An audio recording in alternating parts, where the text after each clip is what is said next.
Hello, grade 10s, and welcome to another day of trigonometry.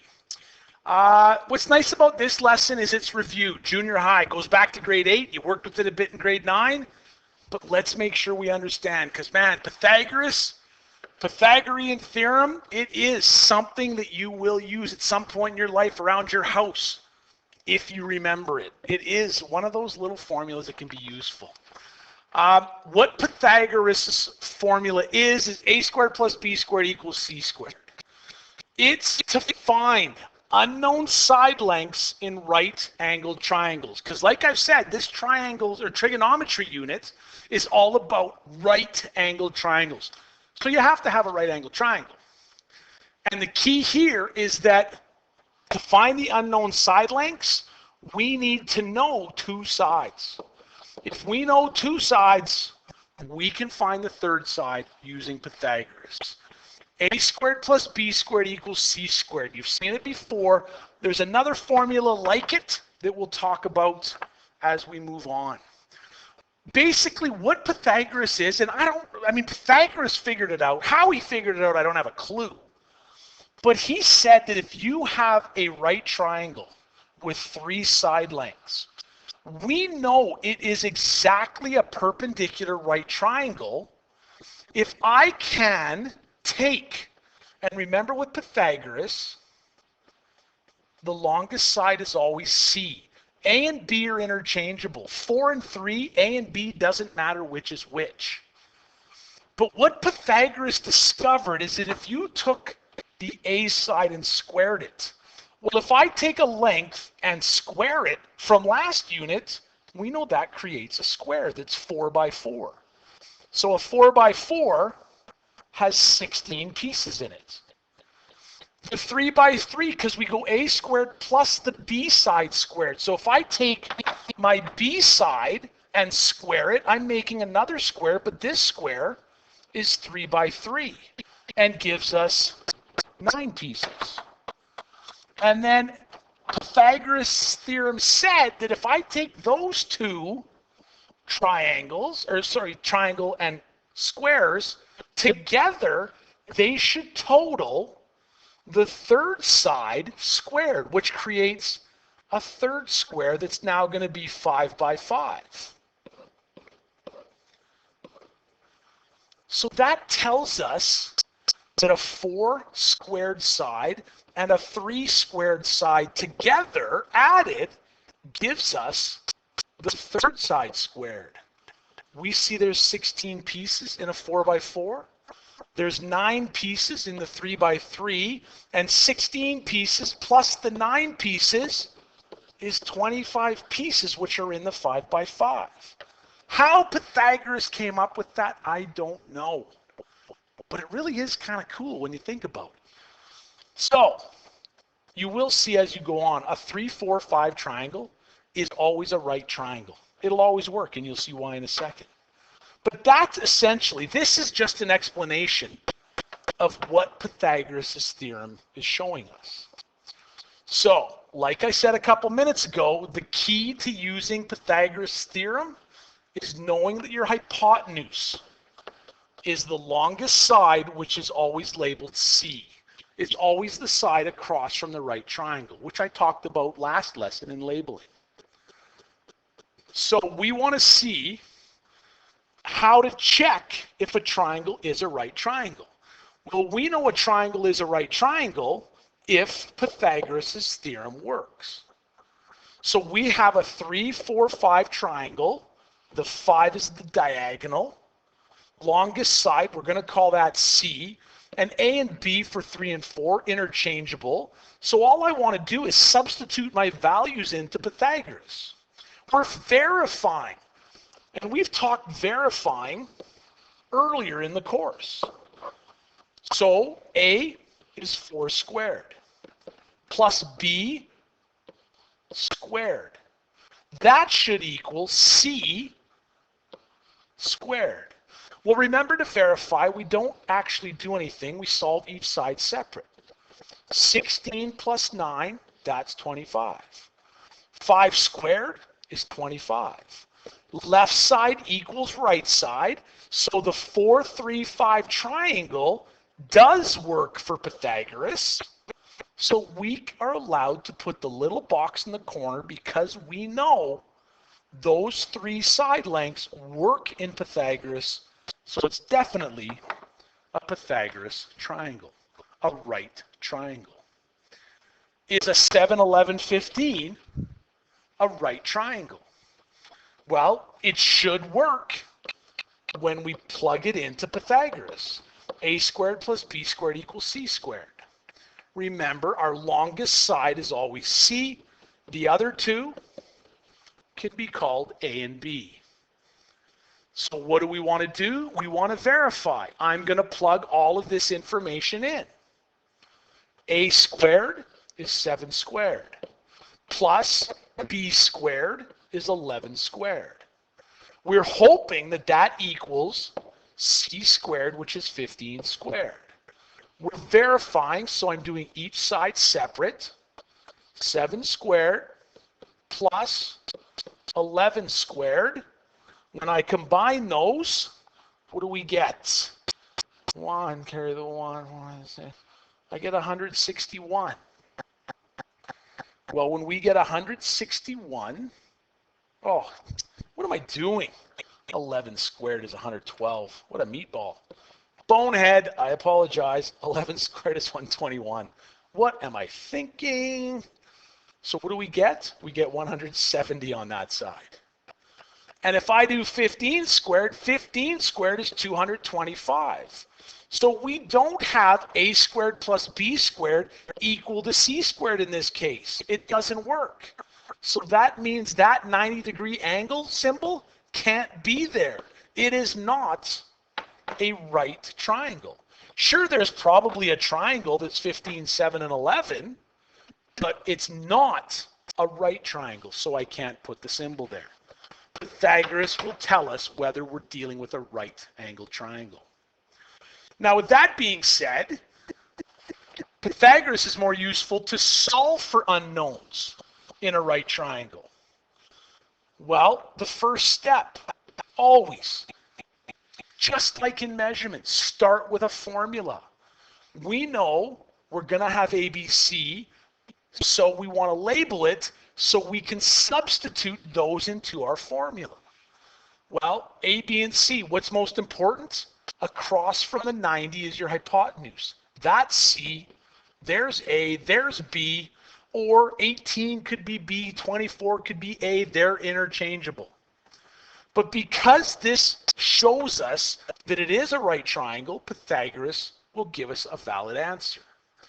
So start with your formula. A squared plus b squared equals c squared. What can I plug in? 18 squared plus b 24 squared equals, and we don't know what the hypotenuse is, so we just put c squared. Don't forget that it's c squared. What can I do now? Well, now we're solving for c, but equations, do what you can. We can first square these. 18 squared is 324 plus 24 squared is 576 equals, I can't square a c, so I'm just going to leave it as c squared. Well, I can now add these together. 324 plus 576, that's 300 equal to c squared. So we labeled our sides. We substituted the values into the Pythagoras theorem. We squared and added the known side lengths. But now this isn't c because this is equal to c squared. I want to know what just c is. Because we want to get rid of squared, what's the opposite of squaring? We always finish Pythagoras by square rooting both. By square rooting, we get c by itself, and then we can square root the 300. Always finish Pythagoras with square rooting. On your calculator, if you're not sure where that is, look for it. On the graphing calculator, the square root symbol looks like that. You'll find it as a second function above the x squared button. on a graphing calculator. So that means we would go second function and get the square root symbol, and we want the square root of 300. Hit your arrow key to leave the square root sign. Hit enter, and what do we get? Sorry, it's not 900, or 300, it's 900. Oh man, another bonehead. Not a good lesson. Oh my goodness. We want the square root of 900. Leave the square root. I'd already jumped ahead because the square root of 900 is 30. So I was thinking 3 in my head. So the square root of 900 is 30. So now we can go back to our sheet, and the side length C is 30. There's what we have for the hypotenuse. Now, it's possible we made an error, but I really like that answer of 30. I might have made an error, but why do I like that answer? Because that 30 is the longest side in the triangle. I'll get students that make a silly mistake somewhere, kind of like I did, okay, and my error was like 17.1. Well, if I came back and saw that, oh, C is 17.1, right away I should know there's a problem. Because we're calculating the hypotenuse, we should end up with the longest side in our calculation. My first bonehead was 17.1. Well, that's not right because it's not the longest side. It has to be. When I fixed it up, 30 is the correct value. So, stop the video, give the next one a try real quick, see what you come up with. Go.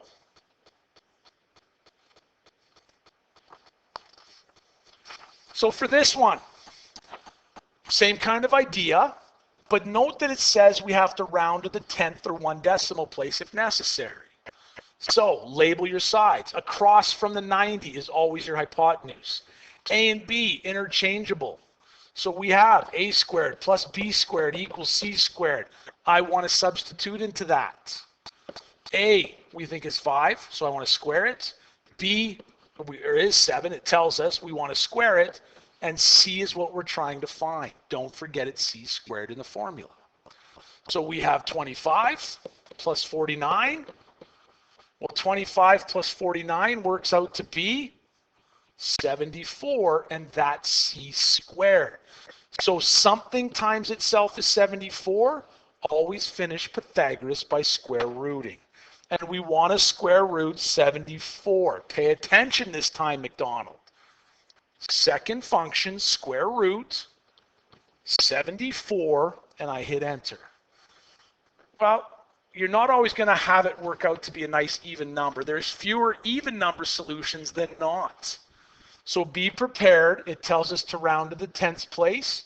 Beside the 6 is a 0. 0 tells us to stay the same. So we have a solution of 8 6/10. So I can go back, and we think C is 8 6/10. Does it at least make sense? 8 6/10 for the hypotenuse. That is the longest side of that triangle. At least it makes sense. We might have made an error, but at least the answer makes sense. All right, last little bit. Sometimes you might be given the hypotenuse. You'll get the hypotenuse value, and you're asked to solve for one of the legs of the triangle. Well, there's 2 ways to do it. We can follow the same steps as above using the regular Pythagoras formula, but we'll have to do a little bit of algebra. Or we can rearrange the formula. C squared minus a squared equals b squared. A little bit different version if the hypotenuse is given. It'll work very similar, but if the hypotenuse is given, we can go to this formula. So either one will work. You need to work with the one that makes most sense for you. So if we take a look at the example, I'll solve it using the normal Pythagoras formula, but I'll also solve it with the rearranged formula. First thing, label your sides. Across from the 90 is always the hypotenuse. That is an ugly looking C. So there's C. A, it could be A or B. It doesn't really matter. I'll call it A, and we're trying to find B.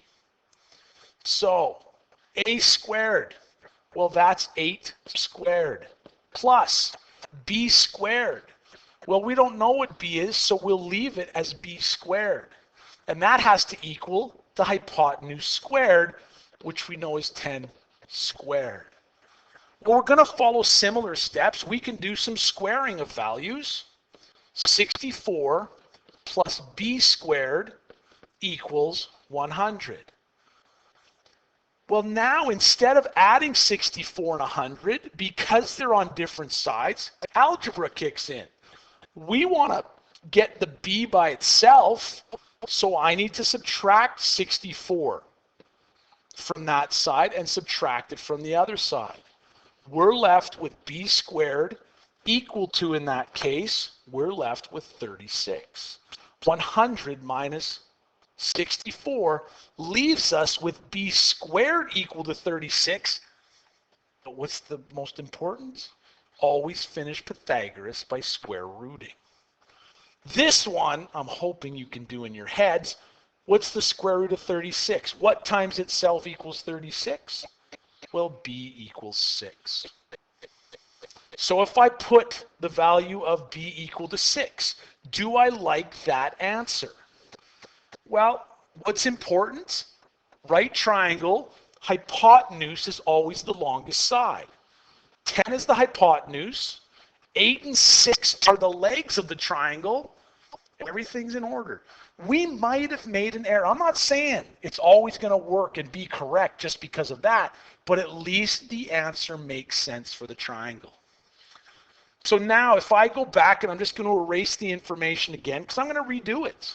But now we have a little bit different formula. So again, longest side is C, 8 is A. So we have C, or 10 squared, subtract A, or 8 squared, equals B squared, which is what we're trying to find because we don't know it. So what do? Well, we can do some squaring. 100 subtract 64 equals B squared. What's nice with using the rearrange formula is I don't have to do algebra. I can just do 100 minus 64. And if I look over here in the algebra step, to get B squared by itself, we had to do 100 minus 64. It's just a little different way to set it up, but we're still doing the same math. So 100 minus 64 is 36. That's what B squared is. So we finish by square rooting. And B is 6, no matter which formula we use. Pythagoras formula. You've seen it.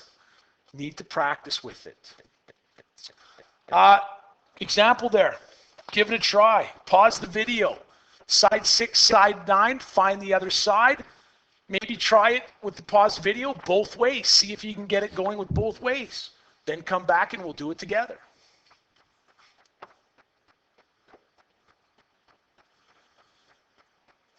All right, here we go. I'm going to do it just normal, if you want to call it that, Pythagoras way, traditional.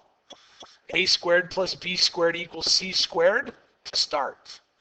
Label your sides. Across from the 90 is your C. That's most important. I'll call 6A. We're trying to find B.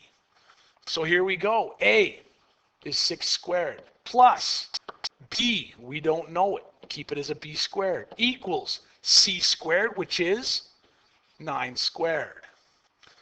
I can do some squaring. 36 plus B squared equals 81. But now to get B by itself, I have to subtract 36 to get B by itself. So B squared ends up equaling 81 minus 36, which is 45. Finish Pythagoras with the square root, round to the 10th place, and the square root of 45. Let's double check, see what we get. Square root, second function, to get the square root of 45, and that works out to be 6.7. I did forget that time actually to leave the square root symbol with my cursor. It still works out. It's a good habit to get into for some situations in the future, but still, square root of 45, 6.7. So there we have our side length of B, 6.7. And again, quick check. Do we like 6.7? It's smaller than the hypotenuse. We might have made an error, but at least we're in the right track. With the rearranged formula, well, in this case, again, quickly erase what's there just to start fresh. If you use the rearranged formula, c squared minus a squared equals b squared. 9 is the hypotenuse. We've already talked about that. Use 6 as a, trying to find b. So in this case, hypotenuse c, which is 9, has to be squared. Subtract the a, which we're calling 6, has to be squared, will equal b squared. 81 minus 36, because I can do the squaring, will equal b squared. Subtract 81 and 36, gives me 45 equals b squared, square root, and b is 6 7/10. Doesn't matter which way you do it, Pythagoras works with either formula if it's done correct. So your assignment is page 9, finish it off, 10 and 11. That's what you're working on. But just, you're going to get to some questions that Pythagoras word problems. Some of them will have sketches for you, some of them won't. In a question like 4, what's important that every one of these questions has?